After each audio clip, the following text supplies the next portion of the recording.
Hi guys, welcome to the Eliot estate. I am out here in the lavender fields today because I have just a small handful of gallon-sized lavender plants to get into our rows. Last year we started to plant our very own lavender field here in Amish Country, Ohio, Zone 6.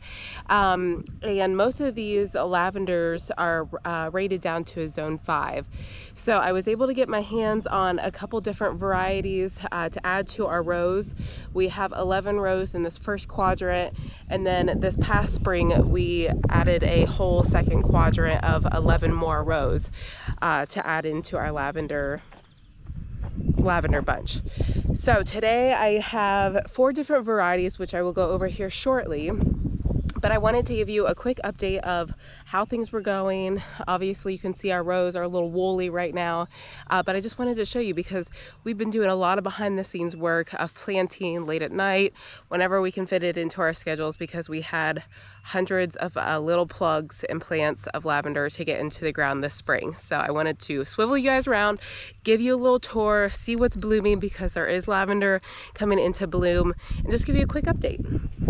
We got an abundance of rain within the last week, and so that had just exploded our rows of our nice hayfield green grass rows. But I did want to show you, we have quite a bit of lavender. It's a little bit better down this way. Quite a bit of lavender that's in bloom, or coming right into its blooming stride, and I'm so thrilled with the amount of bulk and size that these little plugs have put on within the last year. So just to give you an idea of size, last year we had planted little plugs like this size. You can see kind of how small they are, perfect for planting, and within 1 year of growth, I mean, you can see it's doubled, almost tripled in size. So we do have holes where we need to fill in and stuff, and some of the varieties that I have today that will go in will fill in some of these holes. Man, you can't really see the difference because of our nice weedy pathways, but man, it looks so good. And we're gonna try and harvest, I think I'm gonna try and harvest some of this here pretty soon. So in case you missed the whole progress, this is the first quadrant we had gotten done last year, and then earlier this spring my husband and I came through and we put down this walking mulch pathway. So that's what we're going to do in between each of these rows, just to keep down on the grass maintenance and having to take care of that. We just fully want to focus on the lavender production and seeing what we can harvest off of that without having to maintain in between each of the rows. So I think it'll be really nice to have this done once we do get in here and get it done. As far as what we are planting today, let's go take a look. I have 4 final varieties, one being Phenomenal. I only have 6 of those because that's all I could get my hands on from the local grower. I have Melissa, Lilac. This is Royal Velvet, so that will be going in this second row, kind of filling in just those first few spots. And then the last one is Folgate, and I have quite a bit more of those. So kind of small, for we can fit like 60 plants in each of the rows. So like obviously these are very meager to making a dent into each of the rows, because I'm dedicating 2 rows of 65-ish, 65 to 68 plant holes per variety. So we should have a lot of different options and stuff out here once they grow to maturity. But up until that point, it's going to take a couple years to get to that full maturity. I'm hoping that I can take cuttings from these small varieties. I can take cuttings and do propagations to make little, to make more plant babies. In another addition, our pathway here, you will notice we have a beautiful hedge of Sweet Romance lavender. 60 plants per row. 2 rows to make a beautiful like underplanted, we're going to do a rose tunnel here eventually, so this will just be like lining the tunnel underneath, and it's going to be very, very striking, and you can see that they are coming into bloom as well. So gorgeous. So we will have a walking path of pea gravel here, and then you'll be able to access the rows over here with the walking mulch. So it'll be really beautiful here in a couple years time. Let's take a walk down here to the second quadrant. You totally have to ignore my nasally over congested voice, just getting over something. But here in the second quadrant we have 3 rows of Munstead planted, and then down here we have room for another variety, which I think we're gonna have to straighten these rows out just a little bit because they're a little wonky. We have 2 rows of the Elegance Purple, and these bloomed earlier than any other varieties. I don't know if that was because they were in their containers or what, but they were, I mean, they've already kind of bloomed and done their thing. So some of those are lopping over, but we set up all the irrigation to it a couple weeks ago, and we got those in the ground. So Elegance Purple is here. We have 2 rows open for another variety, and then a week ago Courtney and my husband came out and helped, and we got 3 rows of the Munstead Lavender. We need to hook these last 2 rows up onto the drip, but so far they're looking great. Like I said, we've been receiving a lot of rain within the last week, so that's been helpful. And man, I'm excited. I'm excited to see it in full-blown maturity. It's going to be heavenly, and it's going to smell heavenly. So coming back here to the other rows, the full gate lavender that I have over there in the gallon-sized pots, this row is full gate. So I think what I'm gonna do is just pop them in. I'm gonna have to make the holes larger because obviously they are the gallon size, so they need a bigger hole than the other smaller little plugs that we already have planted. But I think I have like 8 to 10 of those. So I'm just gonna go through, and anywhere that we have an open hole, I'm just going to burn the hole bigger. I have a weed torch that I can come in and burn that bigger. I'll get those planted here, so that will fill in a little bit there. This row, I can't recall what it is. Let me see if I can find a tag. So I lied. This row here is Grosso. So that is 1 whole row of Grosso, and then I think we're gonna do 2 more rows of Grosso eventually. And I found all my tags. Had to do some searching underneath of the bushy lavender. So this is Melissa Lilac, and it has more of a pale bloom, which is really pretty. And then we have 2 rows of the Fulgate. This is the one that's doing really, really well. And I placed those with whatever holes were open.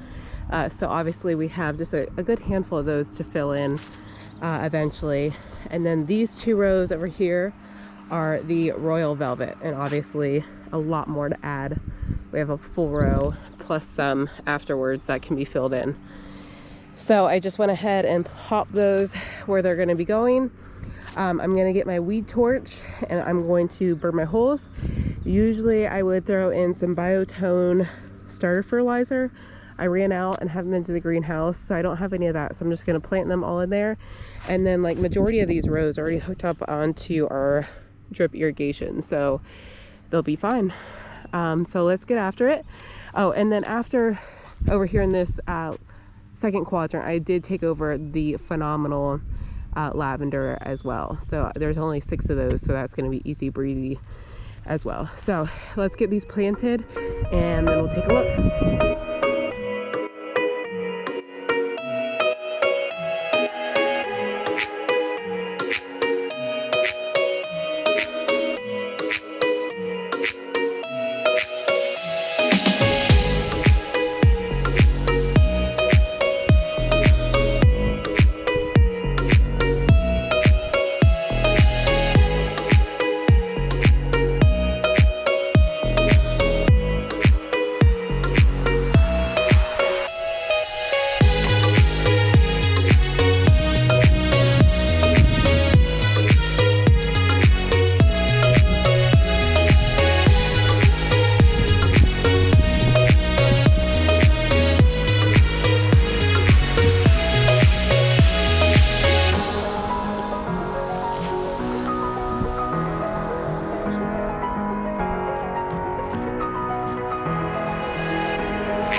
definitely felt slightly hillbilly using the back end of that truck as a water bucket. But with the help of Taylor, we got the 6. I ran out of steam finishing the other ones earlier. So we came back this afternoon and finished the last 6 of the, this is Phenomenal.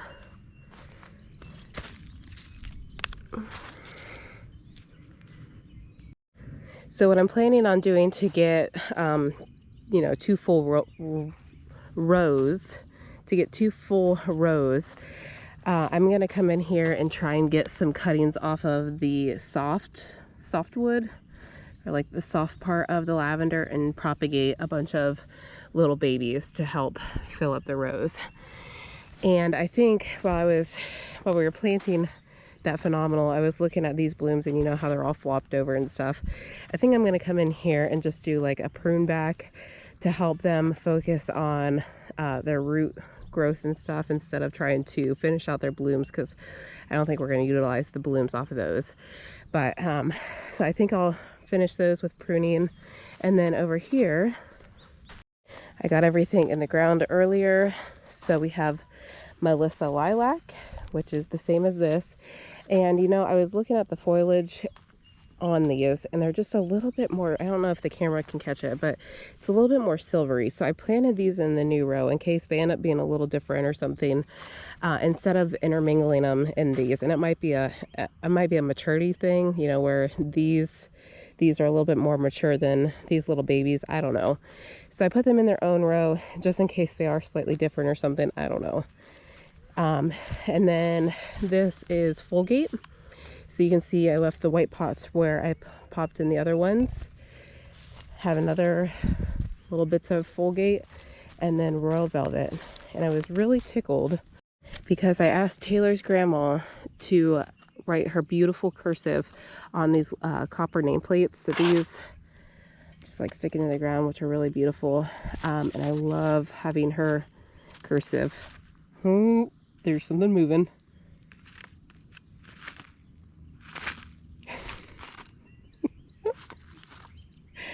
Might be a mole or something, I don't know. Let's see if it'll come out.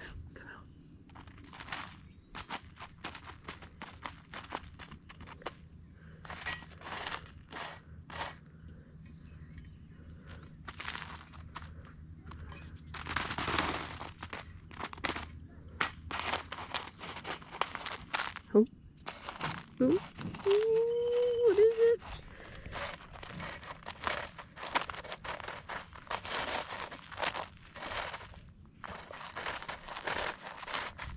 Nose. Get out of there. Oh gosh dang. Ooh, that is big. That is large. Eee. Come on, get out of there. Okay, he's just popped back down there, so we're gonna let him be. Ooh. So gross. Anyway, so Royal Velvet, I don't even know what I was saying. Anyway, we got all of our lavender finally in the ground, besides the propagation cuttings, which I will maybe do, I don't know, we'll see, like on these ones that are blooming, and I'll make a whole other video on propagating and stuff.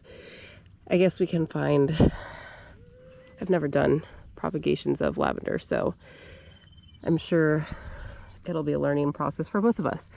Anyway, I'm very thankful to have what we had on order just in the ground. Well, half of what we ordered.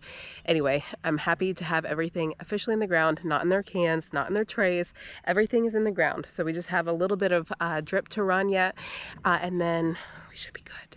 And then I can focus on taking some cuttings and stuff and seeing what we can't propagate. So anyway, thank you guys for watching and visiting the Eliot estate. We'll see you next time. Bye-bye.